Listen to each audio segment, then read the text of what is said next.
ine kontrol edek İyullu İstanbullu bir yürüyüş kuruluşu olup synanşy etdi Türkmenistanyň raýatlary. Şu taýda 70 arasında Türkmenistanyň raýatyny epesi wagtlap polis merkezine sakladylar. Ýöne ondan ogol olary şol Türkmenistanyň konsulhanasynyň öňüne getirmän intak şol mehelläň eýýäm ara çäginde köçe pogalap, köçe ağlap çeýdip akitdiler-de ýeken tutup. Ine şol waka şaýady, şu bilen sökötüş geçiriljek bolan şol yürüýüşde. Näme bolup iki bilen şol şeýle bir yürüýüşe gatnaşmak pikiri nädip göredi? We şo yürüýüşe nähili taýýarlyk gördüň? Nähili bardyň, gatnaşdyň? Şular barada gurulmadan. Tamam, ona kılmak için mitingde ilkilen bir gün ömürden gruppada Türkmen aktivistlerle birlikte o yerin adresini birler. Ertesi gün ayın 19 günü saat 13'te geçirmeli ettik mitingi. Aslında Hatay'ın ilk çağına dönem doğrusu bilen saat 12-13 arasında ben o yeri vardım. Konsulxanaň öňüne bardyňmy? Ya şol köçäň başyna bardyňmy? Nire bardym? Saat 13'ten buradan köçäň başyna bardım. Böyle köçede kän adamlara görünen okuydu şu var. Biraz yürüdükten sonra köçede biraz hani politsiýa işgärleri bilen karşılaştım. Bir näçe maşinni baryp durlar. Ben öz aktivistlerime garaşladım aslında. O yerden yürüyüp barýarkam. Bizimkilerden hiç şey görmedim doğrusu. Köçen sonuna itiverende bir yaşından sinyali dostum geldim deyip sorma üstlendi. Ol polisen işgal olup çıktı ve beni şu yerde alıp kalar.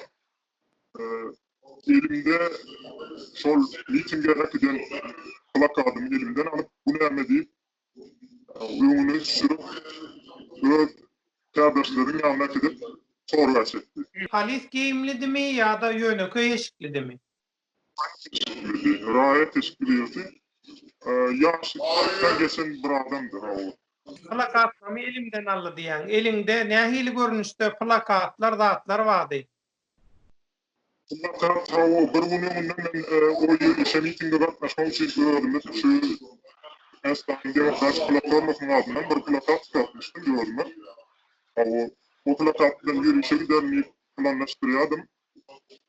O yere varamda o plakatı Sol Demokratik Platformanın nişanı vardı. Onu alıp ilki bilen onu erten elimden çıkarıp kameralı polisi işler gelip tas yakından yürüme kamerasını tutup sonra da plakatı açıp oha getiren zatları görmüşümde tas yakından bir kamera video çekti.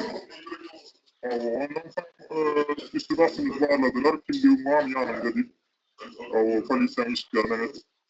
O arada da İstanbul'da konsulxananın içinden bir işgârı çıkıp gelip yakından yürüme seyredip o ateştat değmedi yani polisten işgârler edil soğuk menden kimliğimi sorap gıstat kurtalım ben o yerde kimliğim yok diye aytdım onlara. Edil sol adamın yanında. Ondan sonra o gitti sonra beni görmek için bugün neden yanına gittiler. O yerde devleden kimliğimi soradılar. Ben iştiler kimliği yerden. O bilgiler soranlarını ben çıkarıp kimlik verdim yerde şu var solalı. Türkiye'de resmi bir şekilde galiyanımı öğrendiler. Ondan sonra beni görmek, bir näçe o tarz baran bizim aktivist olan vedanların arasına koşup onlarla birlikte bir maşina işler bölümüne gittiler. Bölüme gidilmeden o yerde köçen üstünde bizi maşina yapıp üstü başımızı hamana bir ulu bir cinayetkar teröristi tutanyalı üst başımıza ayağımıza senin üç eşiklerimizi bağlar. Ondan sonra maşine bindirdiler. Ama böyle denilenden sonra kimliklerimizi yeniden elimize vermediler. Bölümün işinden girişleri de kimlikleri ağıtlamada o kadar yeken içeri alınır. İçeride hemen de şotayda minbarında 30'dan kuğrap 40'a yakın adam vardı. Ve o adamların kendisini günümüzde şu vakit bolşeyalı koronavirüsüne karamazdan bir iştirak zaydı tutuyordular. Kendisini o men varamdan sonra bizden sonra 10-20 adam yine de gelip koşuldu. O tayda sonra bir nasimizden bizim hemmemizi daşarı çıkardılar. Daşarda karışın. Deyip yanımıza polisten işgallerden novatçı koyup daşarda karıştırdılar. Polisin işgallerinin icazatından daşarda Hatay'da sakladılar. Hatay'da Ama cemiyet adam vardı. üstlerinin sonra sen Hatay'da gelip 80'e yakın, 70'den uğrak 80'e yakın adam vardı insan sahnelerine söyledi. Ama hemen şeydi, kimliklerimiz yok. Sonra yeken işleri çağırıp telefon numaralarını, öyle adreslerini aldılar. Türkmenistan'ın ilçihanasından, konsulhanasından gelen oldu mu? Sizin bilen bir gepleşen ya gelip yönü şeyle size sereden oldu mu? Yok, gidip şova olmadı. Yani şova tutulan vakti bir nasıl kişinin polisin alanını görüp bu ya da o bilgileri paylaşmak için öğlere haşa tuttular diye işittim. Öyle gidip bütün o tayda karıştıran altını konsulhananın işgallerinin hiç sesi yoktu. Hiçbiri yoktu. Böyle ara polislerden geçiştirip ettiler. Polis sonra o çekti mi sizi? Ne ayıplama da bildirdiler mi? Bu duyduruş zat ya da hayvat at. Ama onu duyduruş verdiler. O tayda hemen birlikte bir sofa gelen adamların gelmesini ziller. Onlarla bir vakti hemen de duyduruş verdiler. Siz ne ruhsattık var miting kesilmeye çalıştınız. Onun için almaya mecbur olduk deyip Hatay'da duydurdular. Yani yeken ayrıca bir soruya çekilen daha olmadı. Yine telefon numaralarını ve adreslerini alıp soruları aldılar. Başka yeken soruya çekilmedi. Hayvat atmadılar, öyle mi? Hayvan attılar. Ne yolun bu ilk baran adımız sol bir zaya falan attıları. Tamana bir sürme falan yani adımları buyurup avu yeken ayağı alın setera düdürün sağına vursurzak deyip telak kakarak sataydı. Traktör hayvan attılar doğrusu.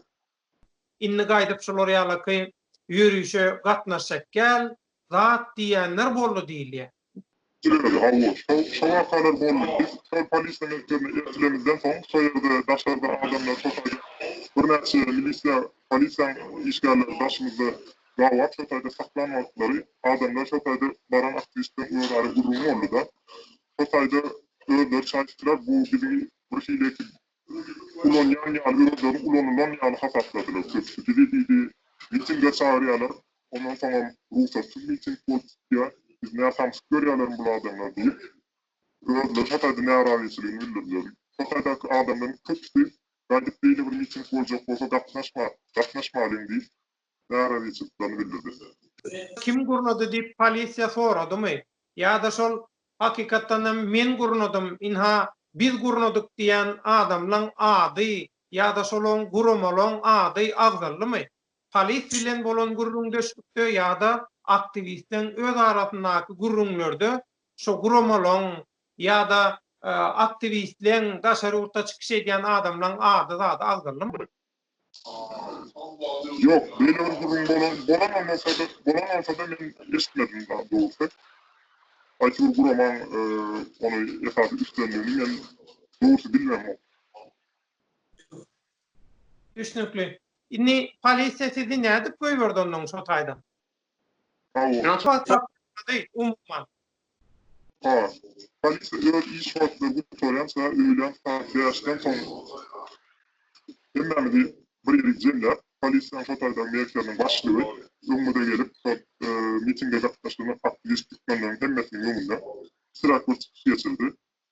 Onu birin edýän işimden şotaý barmagyň cinayet türüne bunun ruhsatsız gurnalan bir miting bolanny aýtdy ve ondan sonra bir goýjak ýöne aranızda kimliğiniz bolmayanlar bilen aýratyn görüşmemiz gerek diýip aýratyn ýekeke kimlikler atlamady okap kimliklerimizi elimize veriyor ýekeke polisiýadan çykmamyza ruhsat berdi. Polis merkezinden çıkanızdan soň oturup yürüyüş geçirmek, çıkış etmek kimin ideýasy? Polisiýa merkezinden çıkanımızdan soň aktivistler täzeden köçen ayı ucunda başka bir yere birleşip aramızda şu aktivist Rozay diyen birinin teklifi bilen täzeden bu mitingi bunun dowamında başka bir yerde Trakya mortadellap geçmek barada masada ortasynda. Onun bilen birlikde yankı o yerden çıkan bazı çıkanların hemmesi de yöne tıp bölüğü birlikte İstanbul'un Aksaray rayonuna o parkta täzeden şu mitingi Trakya mortadellap geçtik. O yerden çıkanımızdan soň täzeden jemlenip şotaýda katgory adam bilen birlikte täzeden şol mitingi geçirdik. Şol protesta aktaşan özüň ýaly Türkmenistanyň aktivistler mundan soň nämesem diýerler. Mundan soň näme hereket edeliň, näme edeliň diýip bir özara gurrun zat boldymy, pikir alışyk boldymy? Ondan sonra iki de üç aktivistle birlikte Türkmenlerimiz hep müdürlüğüne davet edip bu yerde kendi yollaşıp aktivist dostlarımızın kendilerine aitmanı oraya dedim şu derecede täzeden bir miting kurnalacağını geçtiler. Ama gatnaşma ne ayak böyle ama film sürüştüler. Gatnaşmaz deyip şotaýda bildirdiler. Hem için gatnaşak gelýärler? Şoň gatnaşak gelýäniň sebebi näme şoň? Yani öldürmeyi o taýda bir postlarını tasakladılar. Daha doğrusu. O taýda baran polisiýa tutulandan sonra hiç kimin onlara yardım etmediğini fikir ettiler. O taýda näme bolsa bir taşadan bir kömeğin gelmediğini gördüler.